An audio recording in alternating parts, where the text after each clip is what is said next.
So today we are going to discuss self assessment paper number 7 और हमारा ये sample paper series का sample paper number 4 है। तो आज की सीरीज में हम लोग 36 क्वेश्चन को डिस्कस करेंगे, यानी कि सेक्शन ए और सेक्शन बी दोनों को आज हम डिस्कस कर लेंगे। पहले क्वेश्चन पे आते हैं। फर्स्ट क्वेश्चन बोला है, at the time of admission of a new partner if the book value and the market value of investment are same, investment fluctuation reserve is transferred to dash account of old partner in their dash old profit sharing ratio। तो यहाँ पे थोड़ा सा गड़बड़ हो गई है। गड़बड़ ये हुई है कि यहाँ पे ओल्ड ऑलरेडी लिख के दिया हुआ है, कि डैश नहीं आना चाहिए। यहाँ पे अगर डैश आता तो ओल्ड नहीं आता, तो बहरहाल यहाँ पे ओल्ड आएगा, ठीक है, ओल्ड प्रॉफिट शेयरिंग रेशियो। और कौन से अकाउंट में आएगा? तो अगर आपकी बेटा बुक वैल्यू और मार्केट वैल्यू दोनों की दोनों सेम है, तो सीधे के सीधे आप क्या करोगे, इसको कैपिटल अकाउंट में नोट करोगे। ऑप्शन नंबर ए इसका करेक्ट आंसर हो जाएगा, ठीक है। अब आते हैं हम लोग क्वेश्चन नंबर बी पे। क्वेश्चन नंबर 2 पे आते हैं। क्वेश्चन नंबर 2 में बोला है, golden framework limited is authorised to issue 5000 shares of 100 each. Company raise the capital by issuing 2 lakh shares, ठीक है, 2 lakh shares through EIPO। As per the decision of managing board of directors, the company issued 75,000 shares to their parent company and 40,000 shares to the existing employees as per their choice and option at a price below than the market price। यानी कि इन्होंने किस पे दिया है बेटा? Discount पे दिया है। किस पे दिया है? Discount. Company issued 75,000 shares to their parent company is an example of.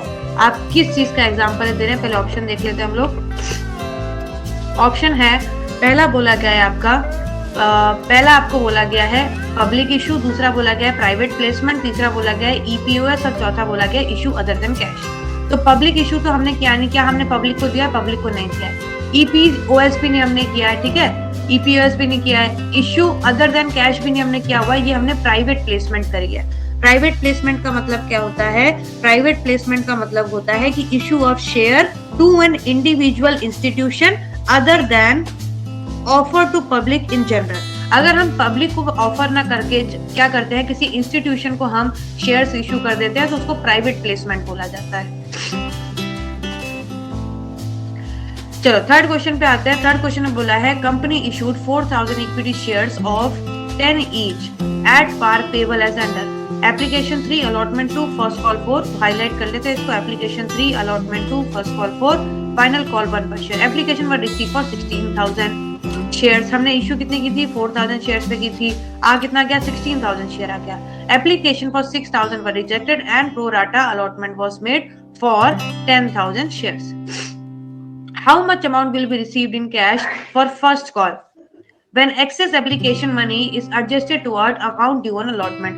तो सीधी सीधी बात, तो क्वेश्चन यहाँ सिंपल करा है। आपको पूछा गया है the amount what amount will be received in the cash on first call बोला गया है। तो ना आपको रिजेक्शन से मतलब है, ना ही आपको प्रोराटा से मतलब है। फर्स्ट कॉल के टाइम पे कितना आएगा?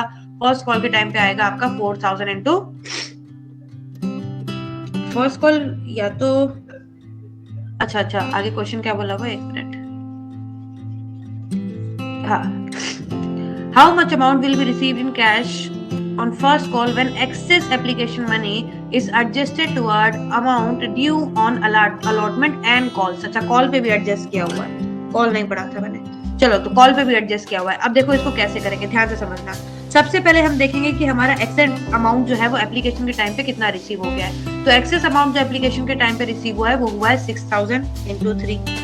कितना हुआ है? 6000 इंटू 3 हुआ है, ये हो गया आपका 18,000। फिर हम क्या करेंगे? अब हमको अलॉटमेंट के टाइम पे कितना एडजस्ट करना है? अलॉटमेंट के टाइम पे हमको 4000 इंटू 2 करना है। तो हमको कितना करना है? 4000 इंटू 2 अलॉटमेंट के टाइम पे करना है। तो अलॉटमेंट के टाइम पे हम 6000 क्या कर देंगे? एडजस्ट कर देंगे। अभी भी हमारे पास एक्सेस मनी बचा हुआ है। कितना एक्सेस मनी बचा है अभी भी हमारे पास? सॉरी, 4000 इंटू 2 ये 8000 हो गया। तो एक्सेस मनी अभी भी कितना बचा हुआ है? 10,000 का एक्सेस मनी बचा है। अब हम देखते हैं कि फर्स्ट कॉल पे कितना ड्यू है। तो 4000 इंटू 4 जो है फर्स्ट कॉल पे ड्यू है। तो 4000 इंटू 4 कितना हुआ? 4000 इंटू 4 ये हमारा हो गया 16,000। तो 16,000 हमारा कहाँ ड्यू है? फर्स्ट कॉल पे। लेकिन ऑलरेडी हमारे पास एक्सेस में कितना है? 10,000 ऑलरेडी हमारा एक्सेस पे है। तो हमारा अमाउंट क्या हो जाएगा? ये 6,000 का हमारा यहाँ पे अमाउंट हो जाएगा, ये आ जाएगा ऑप्शन नंबर ए। ठीक है, कैसे किया हमने? सबसे पहले हमने देखा कि एक्सेस मनी कितना है, तो ये आ गया हमारा एक्सेस मनी हमारे पास इतना अवेलेबल है। इंटू 3 किया क्योंकि एप्लीकेशन के टाइम पे इंटू 3 करना है। फिर हमने देखा अलॉटमेंट में जरूरत कितनी है, तो 4000 इंटू 2 की अलॉटमेंट में जरूरत है। अलॉटमेंट में देने के बाद भी हमारे पास पैसा बचा हुआ है 10,000, इसको क्या करना है? फर्स्ट कॉल में एडजस्ट करना है। फर्स्ट कॉल में कितनी जरूरत है? फर्स्ट कॉल में 6000 इंटू 4 की जरूरत है। तो ज्यादा जो हमारे पास पैसा था उसको माइनस कर देंगे। अब ये अमाउंट हमारा क्या हो जाएगा? कैश में हम रिसीव करेंगे। ठीक है, बाकी सारा अमाउंट जो एडजस्टेड है, केवल ये वाला अमाउंट हम कैश में रिसीव करने वाले हैं। चलो नेक्स्ट क्वेश्चन पे आते हैं। देखो सेक्शन ए में अगर ऐसा क्वेश्चन आया तो एक्सपेक्ट करो कि थोड़ा डिफिकल्टी लेवल अब धीरे धीरे बढ़ रहा है। चलो आगे बोला गया क्वेश्चन में, Rajan limited issued 5000 shares at a price lower than the nominal face value. The share issued are called. देखो राजन लिमिटेड ने क्या किया? 50,000 शेयर्स को लोअर प्राइस पे दिया, डिस्काउंट पे दिया है। और जब भी हम कोई चीज डिस्काउंट पे देते हैं तो क्या हो जाता है? सोचने की जरूरत ही नहीं है, 5-6 बार क्वेश्चन रिपीट हो गया, स्वेट इक्विटी शेयर्स हो जाएंगे। आता है क्वेश्चन नंबर 5 पे। क्वेश्चन नंबर 5 बहुत सिंपल सा क्वेश्चन है। यहाँ पे बोला है जेन लिमिटेड इशूड जेन लिमिटेड परचेज सन्ड्री एसेट। हमने एसेट कितने की खरीदी है? 28,60,000 की हमने एसेट खरीदी है। Payable in fully paid up shares of 100 each. तो 100 शेयर्स के हमारे क्या है? पेड अप शेयर्स है। State the number of shares issued to vendor when issued at premium। तो issued at premium बोल दिया गया, तो 100 की जगह हम क्या कर देंगे? इसको हम 110 कर देंगे और इसको हम डिवाइड करेंगे तो ये हमारा आ जाएगा 26,000 शेयर्स। Option number D. ये भी इजी सा क्वेश्चन था। चलो नेक्स्ट क्वेश्चन थ्योरेटिकल क्वेश्चन है, ज्यादा सोचने की जरूरत नहीं पड़ेगी। Sacrificing ratio is to distribute dash in case of admission. तो सैक्रिफाइसिंग रेशियो किसके लिए जरूरत पड़ती है? जब गुडविल लेके आता है तो सैक्रिफाइसिंग रेशियो की जरूरत पड़ती है। तो ऑप्शन नंबर बी आ गया।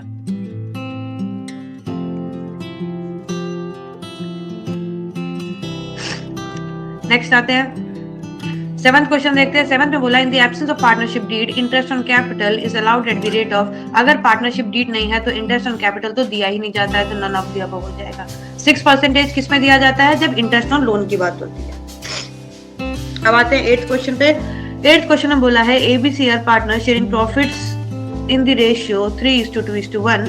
They agree to admit D into the firm A into the firm. A, B and C agree to give 1/3, 1/6, 1/9 share of their profit. यहाँ पे वर्ड क्या यूज है? Of their profit. The share of profit of D will be. अब जो D है उसका कितना profit होगा? तो यहाँ पे वर्ड यूज है ऑफ। ऑफ का मतलब मैंने आपको बताया था कि ऑफ जब भी आएगा तो आपको मल्टीप्लाई करना है। यानी कि ए हो गया बेटा, इधर बी हो गया, सी हो गया। ए का शेयर कितना है? 3/6 है। 3/6 का 1/3 मल्टीप्लाई करना है। देन 2/6 का 1/6 एंड 1/6 का 1/9। ठीक है, तो ए कितना देगा? ए देगा 3/18। बी कितना देगा? बी देगा 2/36 और सी कितना देगा? सी देगा 1/54। ठीक है, ये आपका आ जाएगा। अब पूछा क्या गया है कि पूछा गया है डी का कितना शेयर है, तो 3/18 प्लस 2/56 प्लस 1/54 को आप जब ऐड करेंगे तो एलसीएम 54 ले लेंगे, आंसर आपका आ जाएगा 11/108। अच्छा एलसीएम इसका 54 नहीं 108 आने वाला है, तो आंसर आ जाएगा ऑप्शन नंबर बी आपका 11/108। 108 देखो 18 में भी आता है, 108 36 में भी आता है, 54 में भी आता है, 108 हो जाएगा।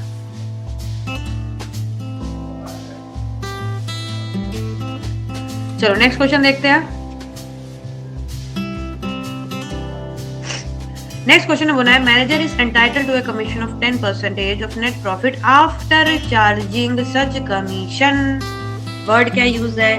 After charging such commission. Net profit आपको दे दिया गया है 1,32,000। नेट प्रॉफिट कितना? 1,32,000। आपको बताना है मैनेजर की कमीशन कितनी है। हमको पता है दीदी 1,32,000 नेट प्रॉफिट है। वर्ड जब आफ्टर यूज हो जाता है तो हम 100 की जगह 110 लेते हैं। अब इसको जब हम सॉल्व करेंगे तो हमारा आंसर आ जाएगा 12,000। तो मैनेजर की कमीशन कितनी होगी? मैनेजर की कमीशन होगी 12,000। 10th क्वेश्चन पे आते हैं। 10th क्वेश्चन में बोला गया है A and B are partners sharing profits in the ratio 3:2. They take C as a new partner. Goodwill of the firm is valued at 30,000 and C brings 30,000 as a share of goodwill in cash.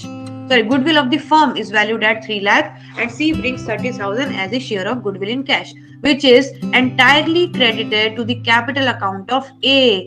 पूरा का पूरा goodwill कौन लेके जा रहा है? A. New profit sharing ratio will be, new profit sharing ratio कितना होगा? अब समझो, ये थोड़ा सा पहली बार एक ऐसा सैंपल पेपर में क्वेश्चन हमने देखा, जितने भी सैंपल पेपर किया उसमें पहला क्वेश्चन आया। अब देखो, सी गुडविल बेटा कितनी लेके आया? सी गुडविल लेके आया 30,000 और फर्म की गुडविल कितनी थी? फर्म की गुडविल थी 3 लाख की, ठीक है। तो यानी कि सी अपना हिस्सा लेके आया होगा, अपना हिस्सा यानी कि उसके हिस्से में जितना भी गुडविल आया होगा वो लेके आया होगा। तो पूरे गुडविल का कितना पार्ट वो लेके आया? पूरे गुडविल का 1/10 वो पार्ट लेके आया। देखो 30,000 वो लेके आया, कितने गुडविल का पार्ट लेके आया? 3 लाख का। 3 लाख का कितना पार्ट वो लेके आया? 1/10 लेके आया। यानी कि सी क्या है? सी जो एडमिट हुआ है वो 1/10 शेयर पे एडमिट हुआ है। ये बात हमको समझ आ गई है।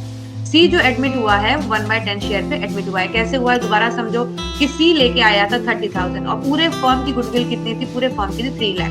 यानी कि हमने निकाला कि भाई वो आया होगा 1/10 में, तभी वो लेके आया होगा 30,000। 3 लाख का 1/10 कितना होता है? 3 लाख का 1/10 30,000 होता है। तो सी आया 110 शेयर पे। अब ये पूरा का पूरा गुडविल किसके पास चला गया है? पूरा का पूरा गुडविल चला गया ए के पास। यानी कि पूरा का पूरा सेक्रीफाइस कौन कर रहा है? पूरा का पूरा सेक्रीफाइस कर रहा है ए। तो ए का नया शेयर कितना हो जाएगा? ए का पहले शेयर था भाई 3/5, इसमें से वो सेक्रीफाइस कर रहा है 1/10, तो ए का नया शेयर हो गया 5/10। ठीक है, एलसीएम ले लो, मल्टीप्लाई बाय 2 मल्टीप्लाई बाय 2, 6 - 1 5 और नीचे आ जाएगा 10। तो ए का शेयर कितना हो गया? 5/10। बी के शेयर में कोई भी चेंजेस? बी के शेयर में कोई चेंजेस नहीं, तो 5/10। बी का शेयर कितना है? बी का शेयर है 2/5 और सी का शेयर कितना है? सी का शेयर है आपका 1/10। अभी यहाँ पे एलसीएम तो सेम नहीं है, तो पहले एलसीएम सेम करते हैं, 5 को हम 10 में कन्वर्ट करते हैं, तो हमारा रेशियो जो बन जाएगा वो बन जाएगा 5:4:1। यहाँ पे आपको ऑप्शन नंबर सी है। ये क्वेश्चन थोड़ा अच्छा आया था, ठीक है। पहली बार ऐसा आया है कि आपको जो नया पार्टनर आया उसका जो शेयर निकालना है वो इस तरीके से शेयर को निकालना है। चलो इसको थोड़ा सा आप अच्छे से मार्क कर लेंगे, ये बढ़िया क्वेश्चन बना है इस बार ये वाला। चलो नेक्स्ट आएंगे बेटा, नेक्स्ट क्वेश्चन में देखते हैं क्या चीज है। नेक्स्ट क्वेश्चन में बोला है P and Q R partner sharing profit and losses in the ratio 2:1 with capitals 1 lakh and 80,000 respectively. Interest on capital has been provided 8% instead of 10%. In the rectifying adjustment entry Q will be, तो अब छोटा सा हम account बना के देख लेंगे, ठीक है। Q का क्या होगा हम जब अकाउंट बना के देखते हैं, तो पहले तो हमने कितना प्रोवाइड कर दिया है? 8 प्रोवाइड कर दिया। कितना करना चाहिए था? 10 करना चाहिए था, तो हमने कम प्रोवाइड किया है।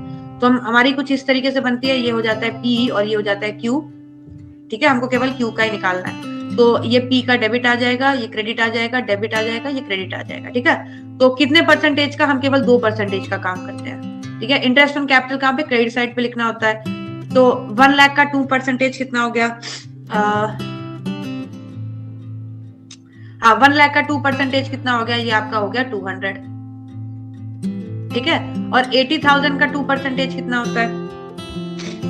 80,000 का 2% हो जाएगा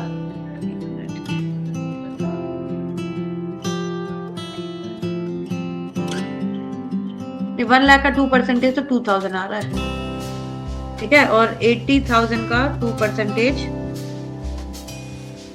ये आपका आ जाएगा 1,600, ठीक है। तो ये दोनों मिला के कितना हो गया? 3600 हो गया। अब इस 3600 को हम इसके प्रॉफिट शेयरिंग रेशियो में डिवाइड करेंगे डेबिट साइड पे 2:1 में।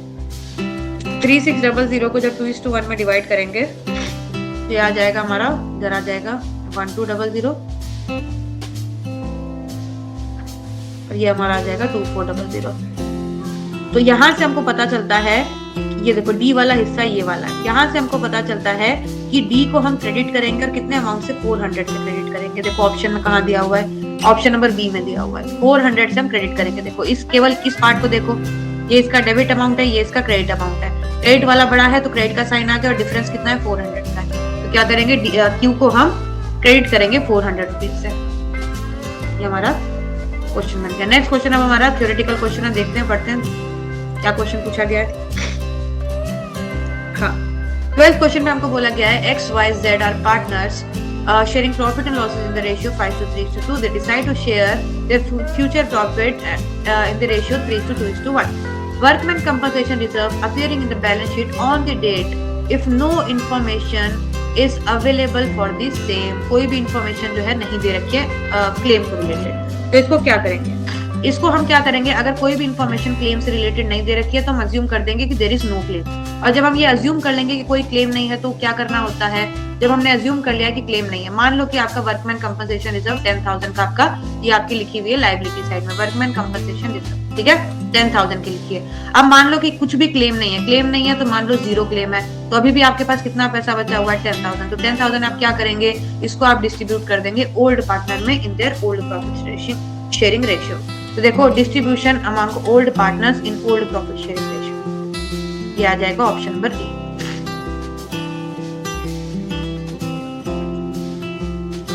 13th क्वेश्चन पे आते हैं।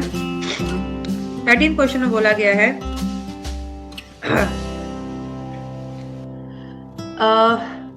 U, V and W are partners sharing profits in the ratio 2:3:5. Their new ratio is 5:3:2.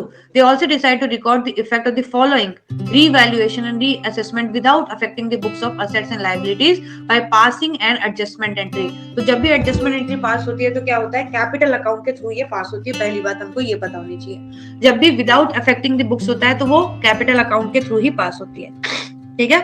अब आगे क्या बोल दिया गया है, अब पूछा गया है the single entry will be, क्या होगी इसकी सिंगल एंट्री। तो हमारे बुक्स में चेंजेस हुआ है तो हम क्या करते हैं, रिवैल्यूएशन अकाउंट बना लेते हैं, ठीक है, रिवैल्यूएशन अकाउंट यहाँ पे हम बनाते हैं। तो हम जब रिवैल्यूएशन अकाउंट यहाँ पे बनाएंगे तो लैंड एंड बिल्डिंग क्या हो रही है, इंक्रीज हो रही है, तो लैंड एंड बिल्डिंग इंक्रीज हो रही है, हमने लिख दिया है 50,000 से इंक्रीज हो रही है, ठीक है। उसके बाद फर्नीचर क्या हो रहा है, फर्नीचर आपका फर्नीचर ये आपका डिक्रीज हो रहा है 50,000 से, तो हम यहाँ लिख देते हैं 50,000 से डिक्रीज हो रहा है। फिर सन्डी क्रेडिटर क्या हो रहे हैं, क्रेडिटर आपके डिक्रीज हो रहे हैं, तो डिक्रीज हो रहे हैं क्रेडिटर, हम इधर लिख देते हैं इसको कितने से, 40,000 से। फिर आउटस्टैंडिंग सैलरी जो है वो इंक्रीज हो रही है, तो आउटस्टैंडिंग सैलरी को हम यहाँ पे लिखते हैं। अब इसको हम क्लोज करते हैं, तो जब हम इसको क्लोज करेंगे तो ये आ जाएगा 90,000 और यहाँ पे आ रहा है 55,000, ठीक है। सो 90,000 में से सबसे पहले क्या करेंगे, हम 50,000 को माइनस करेंगे, तो 90,000 में से 55,000 को माइनस करेंगे तो ये आएगा 35,000, यानी कि जो हमको एडजस्टमेंट करना है वो किस अमाउंट का करना है, 35,000 का करना है। पहली चीज हमको ये पता चली। अब दूसरी चीज, क्योंकि हमको सिंगल एंट्री पास करनी है तो हमको क्या करना पड़ेगा, इन दोनों शेयर्स का सैक्रिफाइसिंग रेशियो निकालना पड़ेगा, ठीक है, इन दोनों रेशियो का सैक्रिफाइसिंग रेशियो निकालना पड़ेगा। अगर तो माइनस में आ रहा है तो गेन हो जाएगा और अगर प्लस में आ रहा है तो वो क्या हो जाएगा, सैक्रिफाइसिंग हो जाएगा। और यहीं से हमको पता चलेगा कि कौन डेबिट होएगा और कौन क्रेडिट होने वाला है। चलो करते हैं। तो ये हो जाएगा हमारा, पहले U का निकालते हैं, V का निकालते हैं, W का निकालते हैं। तो U का जब हम निकालेंगे तो ये आ जाएगा 2/10 minus 5/10, 3/10 minus 3/10 and 5/10 minus 2/10। पहले तो पता चल गया कि V खत्म हो गया है, तो जो जो एंट्री में V है उसको आप एलिमिनेट करो, ये एंट्री में V है एलिमिनेट करो, ये एंट्री में भी V है इसको भी एलिमिनेट करो, ठीक है। अब दो आपके पास बची हैं, दो U और W की बची। अब देखो कौन डेबिट है कौन क्रेडिट है। सो 2/5 minus 2/10 minus 5/10 ये हो जाएगा -3/10 और ये आपका हो जाएगा 3/10। तो गेनिंग कौन आया, गेनिंग आपका ये आया, U आया, तो U क्या जाएगा, U आपका डेबिट साइड पे चला जाएगा, ठीक है। तो U account debtor to W account, option number B मिल गया आपको। U account debtor to W account, ये हमको मिल गया ऑप्शन नंबर बी। अब अमाउंट को कैलकुलेट करने की जरूरत नहीं है, इन केस अमाउंट भी अगर आपका सेम होता तो आप क्या करते, 35,000 का आप 3/10 कर देते, सिंपल सा। 35,000 का 3/10 10500 आएगा।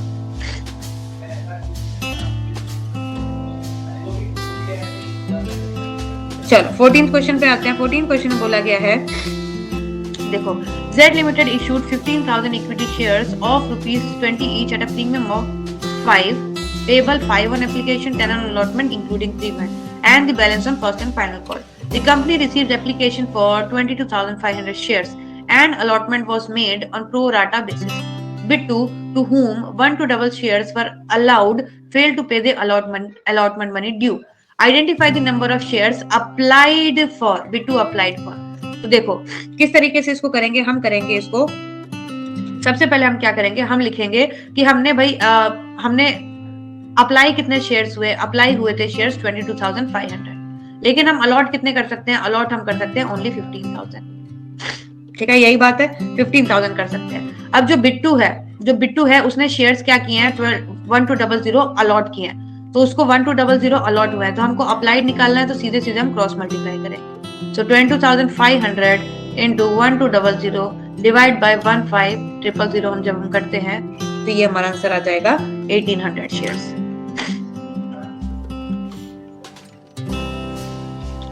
ठीक है, चलो नेक्स्ट क्वेश्चन पे आते हैं।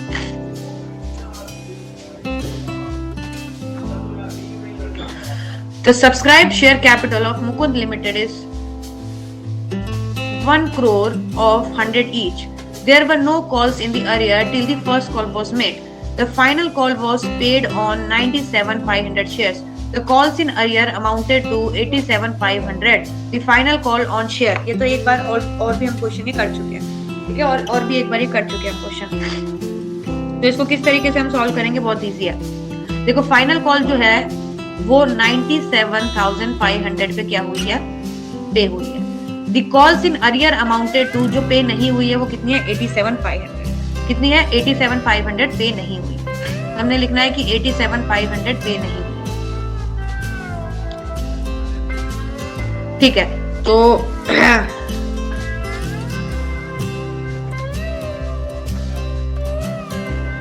हमारे शेयर्स कितने, 1 करोड़ डिवाइडेड बाय 100 करेंगे तो 1 लाख आ जाएगा। देखो अभी देखो किस तरीके से इसको सॉल्व करेंगे, इजी हो जाएगा ये। शेयर्स में पहले कन्वर्ट कर दो तो 1 करोड़ है, 1 करोड़ को आप क्या करेंगे, डिवाइड बाय 100 करेंगे तो ये आपका आ जाएगा, 100 करेंगे तो ये आ जाएगा आपका 1 लाख। तो शेयर्स आपके हुए 1 लाख, शेयर्स आपके हुए 1 लाख। तो 1 लाख शेयर्स में से आपने क्या किया है, 97,500 पे कॉल मांगी है। कितने की मांगी है पता नहीं, कितने की मांगी है पता नहीं। The calls in arrear amounted to, जितने की आपने नहीं मांगी है वो कितना अमाउंट कर रहा है, 87,500 अमाउंट कर रहा है, 87,500।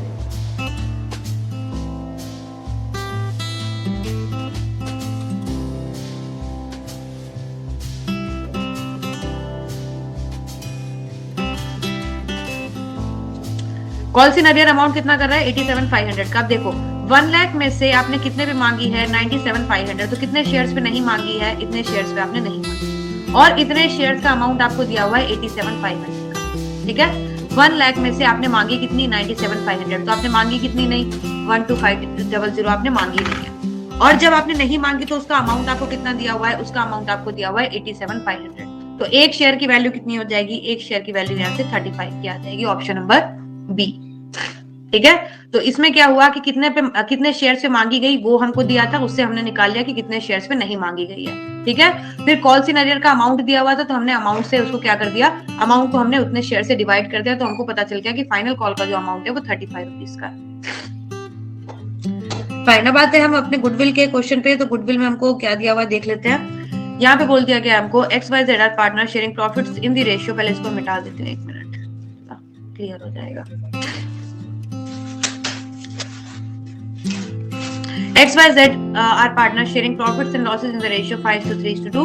From 1st April 2018, they decided to share profit and losses equally. The partnership deeds provide that the event of any change in the profit sharing ratio, the goodwill should be valued at 2 years of based on the average profit of the preceding 5 years. The profit and loss for the preceding 5 years is क्या क्या दिया है, 70, 85, 45, 35 and 10,000 का loss दिया है। तो सारी चीजें प्लस करेंगे और क्या करेंगे, 10,000 को माइनस करेंगे। तो सब चीजें प्लस करके 10,000 को माइनस करके we will get 2,25,000। 2,25,000 divide by 5 करेंगे तो एवरेज प्रॉफिट आ जाएगा 45,000 का। ये हमारा एवरेज प्रॉफिट आ गया। ठीक है, अब क्या करेंगे, एवरेज प्रॉफिट में हम number of year of purchase को क्या करेंगे, मल्टीप्लाई करेंगे, विच इज 2। तो 45,000 इंटू 2 जब हम करेंगे तो हमको गुडविल मिल जाएगी 90,000 की। गुडविल कितने की मिलेगी, 90,000 की। अब इस 90,000 को क्या करेंगे, हम जो भी change in profit sharing ratio आ रहा है उसके हिसाब से डिवाइड करेंगे। ठीक है, तो अब यहाँ पे हम लिख लेते हैं, नीचे देखना XYZ। X का पहले शेयर था 5/10, अभी हो गया है 1/3। Y का पहले शेयर था 3/10, अब हो गया है 1/3। Z का पहले शेयर था 2/10, अब हो गया है 1/3। चलो अब इसको करके देखते हैं। तो ये हो जाएगा 5/10 माइनस 1/3, एलसीएम लेंगे 10 का तो ये आ जाएगा आपका इंटू 3, ये आपका हो जाएगा 5/30। इसको जब करेंगे तो ये आ जाएगा -1/30, और इसको जब हम सॉल्व करेंगे तो ये आ जाएगा -4/30। तो माइनस वाले कौन हो गए, ये आपके डेबिट वाले अमाउंट हो गए, यानी कि Y capital account debtor, Z capital account debtor. तो Y कैपिटल अकाउंट डेटर यहाँ पे भी है, यहाँ पे भी है और यहाँ पे भी है, यानी कि ये ऑप्शन तो आपका कट जाता है। अब 3 जगह पे, अब हमको अमाउंट पुट करना है। तो 90,000 का 5/30 y का कितना हो जाएगा, 90,000 का 1/30। तो 90,000 का 1/30 कितना होता है, 90,000 का 1/30 कितना होता है, ये होता है आपका 3000। तो y का अमाउंट कितना है, 3000 आ रहा है। तो y का अमाउंट 3000 केवल एक ही जगह दिख रहा है यहाँ पे, ठीक है। और दूसरों का भी चेक कर लेते हैं, z का अमाउंट कितना है, 4/30। तो 90,000 का 4/30 12,000 होता है, करेक्ट है। और 90,000 का 5/30 15,000 होता है। चलो ऑप्शन नंबर ए हमारा सही है। तो इसमें 2-3 कॉन्सेप्ट लग गए थे, प्रॉफिट शेयरिंग रेशियो का कॉन्सेप्ट लग गया आपका, यहाँ पे गुडविल का कैलकुलेशन का कॉन्सेप्ट भी लग गया। 2 कॉन्सेप्ट लगे यहाँ पे। 17th क्वेश्चन थ्योरेटिकल क्वेश्चन है, देखते हैं क्या बोला है। At the time of admission of new partner undistributed profit appearing in the balance sheet of old partners are transfer to. अगर ओल्ड पार्टनर की बैलेंस शीट है, ओल्ड बैलेंस शीट में नोट है, तो ओल्ड पार्टनर में बटेगा और old profit sharing ratio में ही बटेगा। Option number A. अब ये क्वेश्चन तो इतना इजी दिया हुआ है, मेरे को लगता है इसमें आपको तो सोचने की जरूरत भी नहीं पड़ी होगी। करंट अकाउंट कब बनाया जाता है, करंट अकाउंट तब बनाया जाता है जब कैपिटल क्या होते हैं, फिक्स्ड होते हैं, ठीक है, तभी करंट अकाउंट बनाया जाता है। तो आपको आई होप सेक्शन ए जो है वो कंप्लीटली समझ आ गया होगा, है ना। सेक्शन ए कंप्लीटली समझ आ गया होगा। सितेश, आपके सेक्शन ए में कितने क्वेश्चन सही हुए हैं? सेक्शन ए में सितेश कितने क्वेश्चन सही हुए आपके? बाकी आपको समझ आ गया? नंदिनी नंजली सेक्शन ए समझ आ गया? मुस्कान, सितेश सेक्शन ए में कितने क्वेश्चन सही हुए हैं? How many questions are correct in section ए?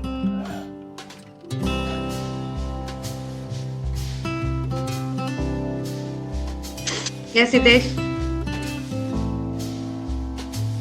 11 तक थे आप क्लास में। 11 तक कितने हुए थे? बाकी कहाँ चले गए थे? 11 के 11 सही थे, ठीक है। बाकी कहाँ चले गए थे?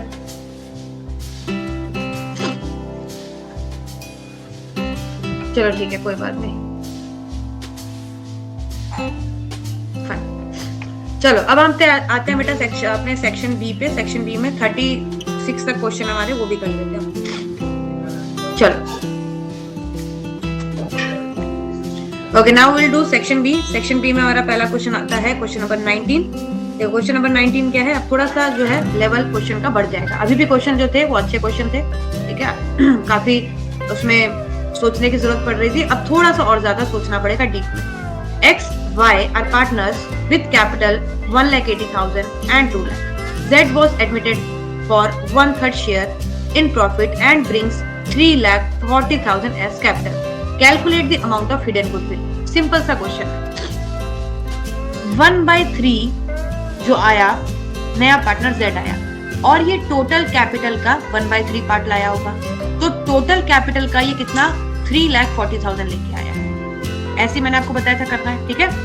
जो नया पार्टनर आया वो टोटल कैपिटल का 1/3 पार्ट लेके आया होगा और दे दिया गया है कि वो कितना कैपिटल आया। तो टोटल कैपिटल आपका कितना हो गया? टोटल कैपिटल आपका यहाँ से बन जाता है 10,20,000। मल्टीप्लाई करोगे 3 ऊपर चला जाएगा, 10,20,000, ठीक है।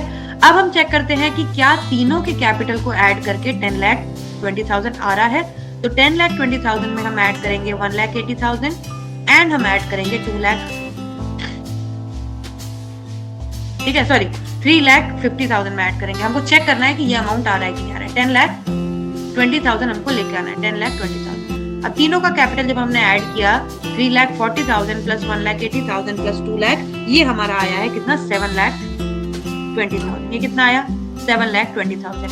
लेकिन एज पर द इंफॉर्मेशन जो टोटल कैपिटल होना चाहिए वो कितना होना चाहिए 10,20,000। तो इसका मतलब क्या है कि जो अमाउंट यहाँ पे नहीं आया है that is 3 lakh is the hidden goodwill. ये क्या हो गया आपका 3 लाख जो हो जाएगी आपकी हिडन गुडविल हो जाएगी। Option number D.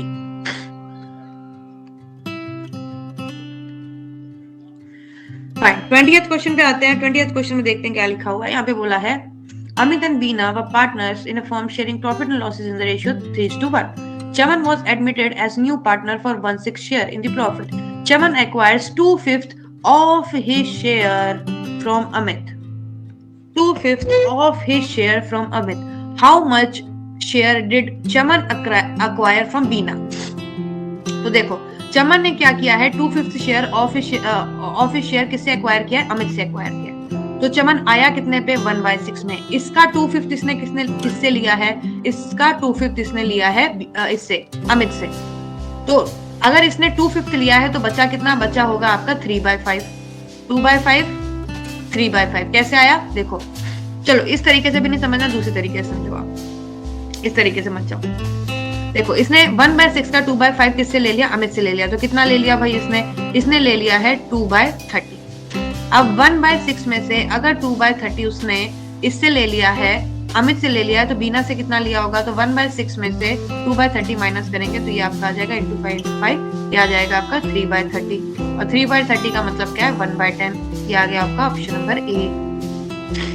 ठीक है, इस तरीके से भी कर सकते हो। दूसरा एक और तरीका है, वो भी मैं आपको बता देती हूँ, वो थोड़ा सिंपल तरीका है, उसमें कैलकुलेशन कम रिक्वायर्ड है। ठीक है, कैलकुलेशन कम रिक्वायर्ड है, मैथ्स वाले बच्चे हैं जो वो जल्दी समझ जाएंगे। आपने 1/6 का 2 हिस्सा एक इंसान से लिया, अगर इसका होल पार्ट करोगे तो ये 5/5 होता है, 5/5 = 1 होता है, यानी कि इसका होल पार्ट कितना होता है 5/5 होता है। तो 2/5 अगर एक आदमी से ले लिया तो दूसरे आदमी से ऑब्वियसली 3/5 ही लोगे। ठीक है, तो सीधे सीधे आपको करना था 1/6 का 3/5 आपको कर देना था, ये आ जाता आपका 3/30 विच इज 1/10। इस तरीके से भी आप इसको सॉल्व कर सकते हो। दोनों ऑप्शन आपके पास अवेलेबल है, आपकी मर्जी है, आपको जैसे भी करना है वैसे आप इसको सॉल्व कर सकते हो।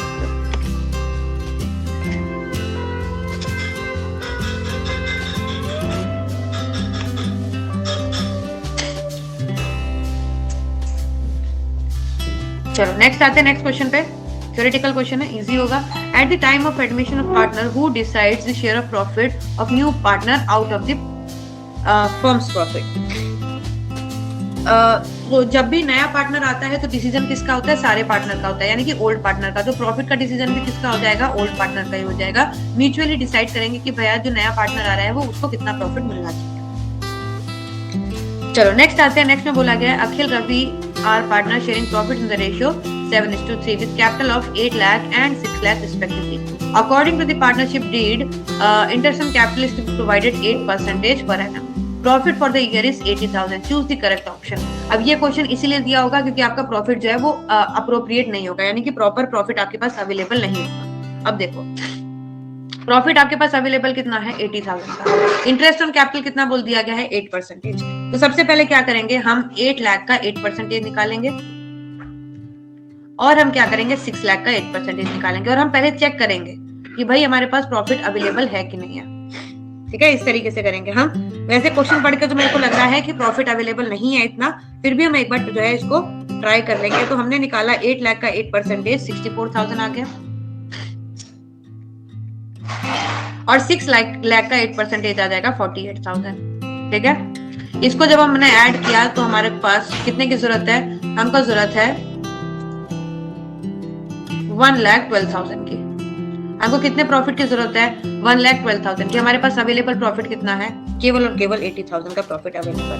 इसका मतलब क्या है, इसका मतलब ये है कि हमारे पास जब सफिशिएंट प्रॉफिट अवेलेबल नहीं होता है तो प्रॉफिट को कैपिटल शेयरिंग, कैपिटल जिस रेशियो में होता है उस रेशियो में हमको डिवाइड कर देना होता है। ठीक है, हमको क्या करना होता है, प्रॉफिट्स को जिस रेशियो में कैपिटल होता है उसी रेशियो में डिवाइड कर देना होता है। देखो अब इधर से हमको चल गया कि हमारे पास इतना प्रॉफिट नहीं है, प्रॉफिट हमारे पास 80,000 का है, और एक मिनट क्या हो गया, हाँ प्रॉफिट हमारे पास केवल और केवल 80,000 का है। ग्रीन से मैं हाईलाइट कर देती हूँ, 80,000 का प्रॉफिट अवेलेबल है और हमको जो रिक्वायरमेंट है वो 1,12,000 की है। तो जब हमारे पास प्रॉफिट अप्रोप्रिएट नहीं होगा तो हम क्या करेंगे, सीधे सीधे हम देखेंगे कि भाई इनका कैपिटल कितना है। कैपिटल इसका 8 लाख है और इसका 6 लाख है। तो इसको जब हम रेशियो के फॉर्म में लिखेंगे तो वी कैन राइट 4/3 लिख सकते हैं, हम लोग 4/3 लिख सकते हैं। अब इस 80,000 को हम क्या करेंगे 4/3 रेशियो में डिवाइड करेंगे, सॉरी 4/7, 4:3 होगा ना, ये 4:3 को 4/7 एंड फिर 80,000 को 3/7। तो 80,000 का 4/7 हम करेंगे तो ये कितना आ जाएगा 45,715 आ जाएगा ये, और दूसरे का आ जाएगा 34,285। ठीक है, तो ये आपको दिख रहा है यहाँ पे ऑप्शन नंबर डी में। देखो ये दोनों अमाउंट दिख रहे हैं 45,715, देखो ब्लू से देखना 45,715 एंड 34,285। ठीक है, तो इसको आप याद रखेंगे। इंटरेस्ट ऑन कैपिटल बोला गया है, प्रॉफिट अगर प्रॉपर अवेलेबल नहीं है तो आप प्रॉफिट को किस रेशियो में डिस्ट्रीब्यूट करो, उनका जो कैपिटल रेशियो है उसमें आप डिस्ट्रीब्यूट करो उसको। चलो अभी आपको क्या करना है, हेडिंग और सब हेडिंग को मिलाना है। तो ये मैच द फॉलोइंग है, हाँ मैच द फॉलोइंग है। ओल्ड माइनस न्यू ये तो होता है सैक्रिफाइसिंग रेशियो। गुडविल जो होता है, सॉरी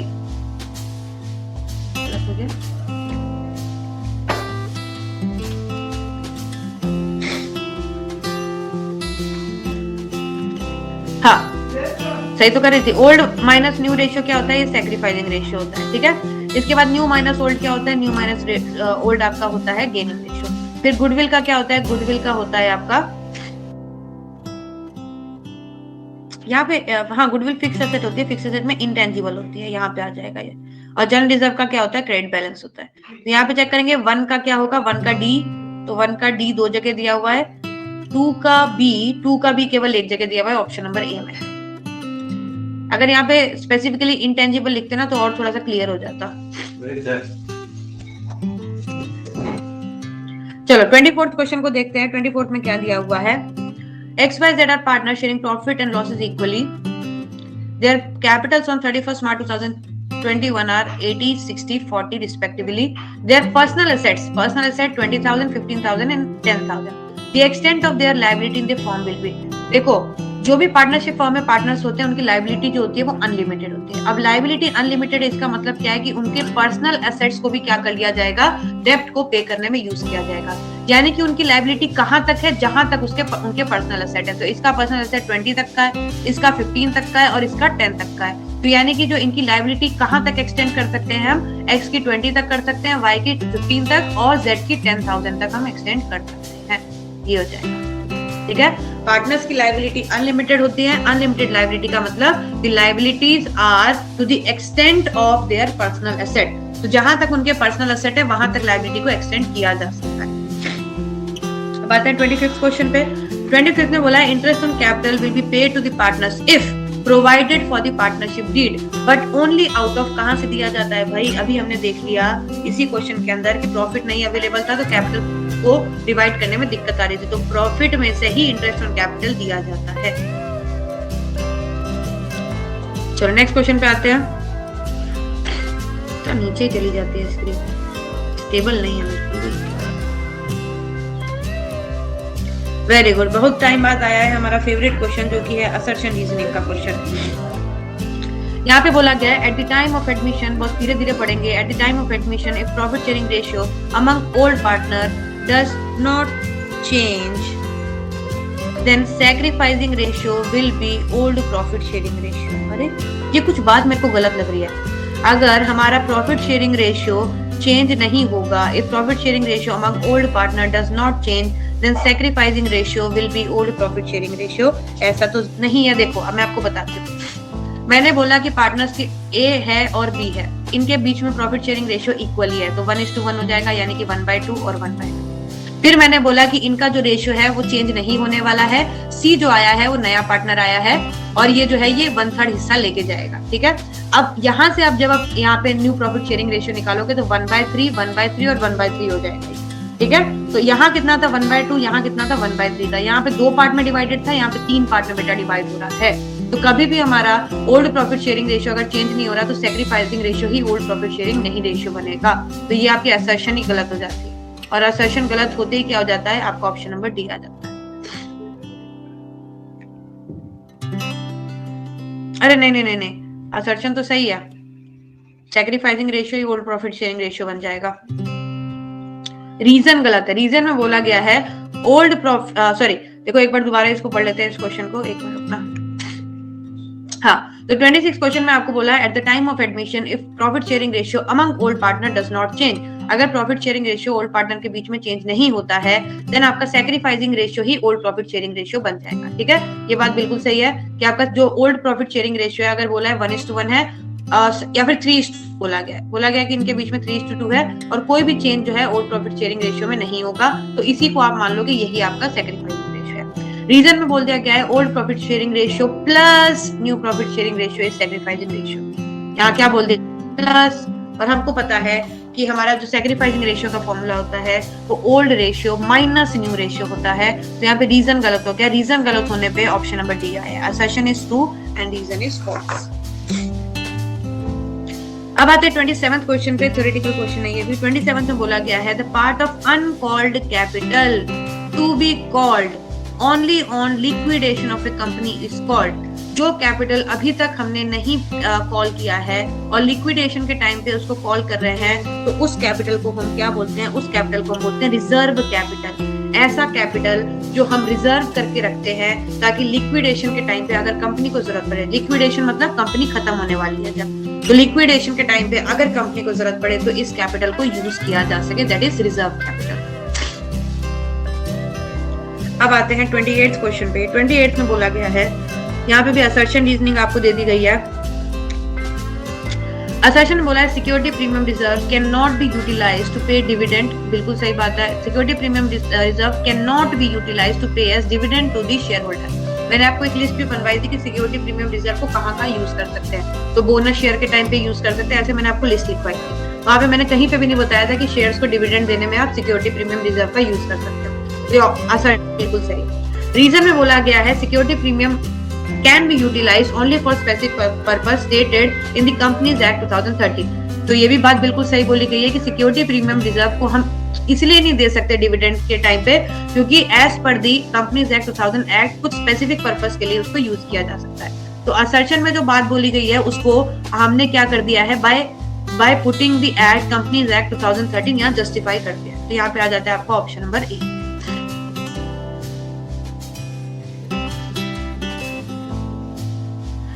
29th क्वेश्चन पे आते हैं। 29th क्वेश्चन में देखते हैं क्या बोला गया है।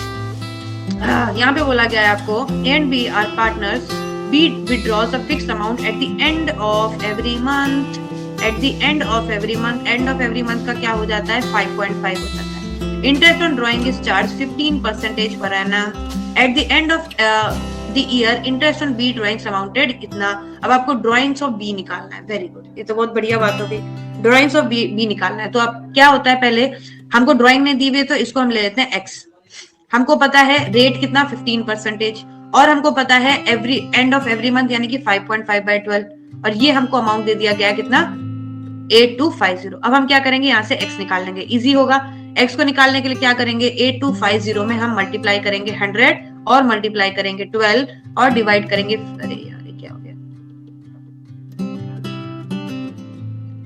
और हम डिवाइड करेंगे इसको 15 एंड डिवाइड करेंगे हम इसको 5.5 से। ठीक है, ये पूरा का पूरा कैलकुलेशन जब हम करेंगे will get the answer as 10,000 पर मंथ। हमको 10,000 पर मंथ मिल जाएगा। ठीक है, मैंने क्या किया 100 और 12 को ऊपर मल्टीप्लाई कर दिया और 15 और 5.5 को नीचे डिवाइड कर दिया, सिंपल। नॉर्मली क्वेश्चन क्या होता है, आपको इंटरेस्ट निकालना होता है। इस क्वेश्चन में आपको इंटरेस्ट दिया हुआ है, आपको निकालना है कि ड्राइंग्स करी कितनी है पूरे साल।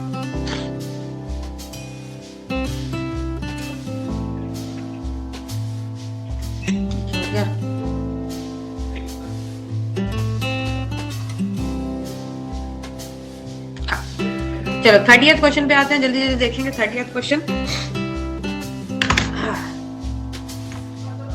30th क्वेश्चन में आपको बोल दिया गया है T Limited has allotted for 20,000 shares to the application of 24,000 shares। तो अप्लाई कितना किया, देखो यहाँ पे हम लिख लेते हैं, हमको मालूम ही चल गया कि क्वेश्चन किस टाइप का बन रहा है। 24,000 शेयर्स ये तो थे अप्लाई किए थे, जिसमें से अलॉट कितने हुए हैं 20,000 शेयर्स को अलॉट किया गया है। On the pro rata basis, the amount payable on application to Manohar who applied for 450 shares, इसने अप्लाई कितना किया था 450 shares। The number of shares allotted and the number of and the amount carry forward for adjustment against allotment due from him is। तो अभी check करते हैं, पहले तो हम देखते हैं कि नंबर ऑफ शेयर्स इसको कितने अलॉट हुए हैं। तो इसको हम मल्टीप्लाई करेंगे, मल्टीप्लाई करने पे हमको पता चलेगा कि नंबर ऑफ शेयर्स जो इसको अलॉट हुए हैं वो 375 हुए हैं। तो 375 हमको ऑप्शन में एक ही जगह पे दिख रहा है, ये यहाँ पे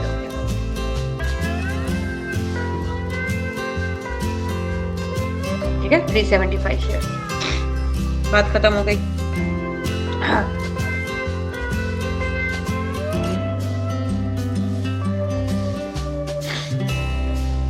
चलो आगे बढ़ते हैं। 31st क्वेश्चन बोला है, a company forfeited 3,000 shares of ₹10 each which were issued at par held by Kishore for non-payment of allotment of ₹5 per share। The called up value per share was 8। On forfeiture the amount debited to share capital। ये भी बहुत easy सा question है। देखो अब यहाँ पे बोला गया कि कंपनी ने फोरफिट कितने किए हैं 3,000 शेयर किए हैं 10 ईच के। तो हमारी एंट्री क्या होती है, एंट्री होती है हमारी share capital to share forfeiture to जो भी हमको मिलानी है। क्या नहीं मिला है हमको, द कॉल्ड अप द किशोर for non payment of allotment money. हमको क्या नहीं मिला है, टू अलॉटमेंट मनी नहीं मिली है। ठीक है। शेयर कैपिटल में अमाउंट कितना आ जाएगा, ये आ जाएगा आपका 3000 इंटू 10। अलॉटमेंट में अमाउंट कितना आ जाएगा, ये आपका आ जाएगा 3000 इंटू, ये आपका अमाउंट आ जाएगा 3000 इंटू कितना आ जाएगा 10 5। तो यहाँ पे बचा कितना, ये आपका आ जाएगा 3000 इंटू 5। तो 3000 इंटू 5 कितना होता है, 3000 into 5 is,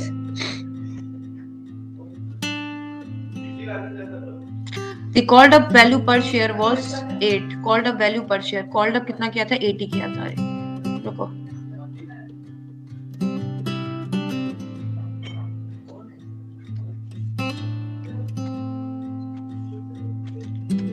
called up value जो थी वो 8 थी, मेरे 5 हो गया, तो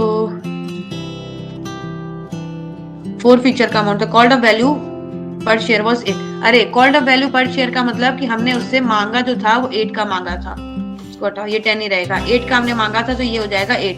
तो 3000 इंटू 8 कितना हो गया, 3000 into 8 is 24,000। The called up value per share was 8 on forfeiture, the amount debited to share capital on forfeiture, the amount debited to share capital is 24,000। ये आ जाएगा आपका 24,000। नेक्स्ट आते हैं, given below are two statement, one labelled as assertion reasoning का क्वेश्चन है, देखते हैं। पहला आपको दिया हुआ है, ये है आपका क्वेश्चन नंबर 32। पहला दिया हुआ है, in the absence of partnership deed profit and losses divided equally. बिल्कुल सही बात है, this rule is applicable according to partnership act 1932। तो यहाँ पे आपको जो बात बोली गई है इसका आपको पूरा फैक्ट दे दिया गया है कि क्योंकि पार्टनरशिप एक्ट 1932 में लिखा है, तो both are A and R true and R is correct explanation of A. Next आते हैं, ये क्या बोला गया है, दी शेयर, कोई शेयर्स के बारे में पूछा जा रहा है आपसे, दी which in addition to fixed preference share dividend carry a right to participate in the surplus profit। जो भी सरप्लस प्रॉफिट होता है इन शेयर होल्डर्स को इसमें पार्टिसिपेट करने के लिए मिलता है, ठीक है। If any after dividend at a stipulated rate and has been paid to the equity shareholders are called। कौन सा ऐसा शेयर्स होता है जो कि फिक्स्ड प्रेफरेंस शेयर्स, डिविडेंड के प्लस में भी अगर कोई आपके पास सरप्लस प्रॉफिट अवेलेबल होता है तो उसमें भी दिया जाता है, तो ये होते हैं बेटा participating shares. Participating preference shares क्या होते हैं, ऐसे शेयर होल्डर्स होते हैं जिनको दो राइट्स होते हैं, एक तो कि फिक्स्ड प्रेफरेंस डिविडेंड भी उनको मिलेगा plus they have right to participate in the surplus profit, दोनों चीज होती है, तो they are participating preference share holders. अब आते हैं 34th क्वेश्चन पे। 34th क्वेश्चन में देखते हैं क्या दिया हुआ है। यहाँ पे बोला है Z limited issued shares of ₹100 each at a premium of 10%. Q purchased 500 share and paid 20 on application, but did not pay the allotment money of ₹30. If the company forfeited 30% of the share, the forfeiture account will be credited। तो simple से आपको क्या करना है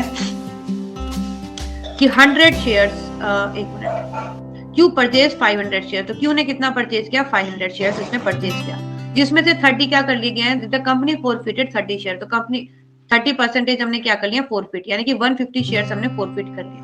और four feature में वो amount आता है जो वो ऑलरेडी पे कर चुका है, तो फोर फीचर में वो 20 रुपीज ऑलरेडी पे कर चुका है, तो ये आपका आ जाएगा 3000, option number D. Next question पे आते हैं 35th क्वेश्चन, और आज का हमारा सेकंड लास्ट क्वेश्चन। तो आ जाएगा A and B are partner sharing profit in the ratio 3:2। They admitted C as the partner by giving 1/3 share in future profit. The new profit sharing ratio will. अब simple सी बात है, पूरे profit में से अगर 1/3 आप उसको दे दोगे तो बचेगा कितना, बचेगा 2/3।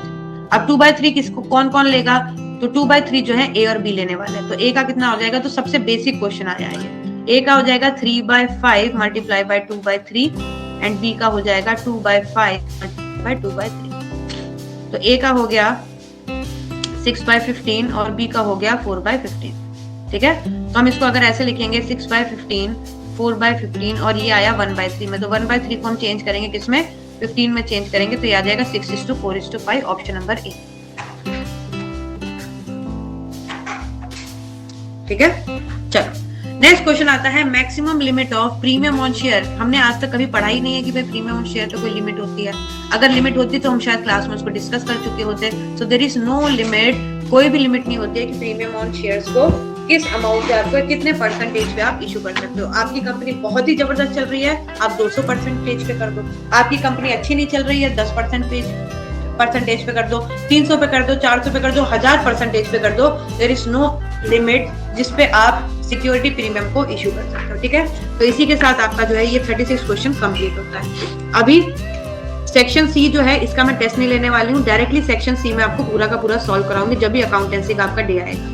ठीक है, कौन सा डे आ रहा है वो हम देख लेंगे, जब भी आपका अकाउंट्स का डे आएगा यही मैं सेक्शन सी आपको करवाने वाली हूँ। बाकी टेस्ट जो होगा वो आपका दूसरे पेपर का होगा। ठीक है, कोई भी पेपर का आपका सेक्शन ए और बी का मैं टेस्ट लूंगी और सॉल्व जो कराऊंगी सेक्शन सी करवाने वाली हूँ, सेल्फ असेसमेंट नंबर 7 पेपर।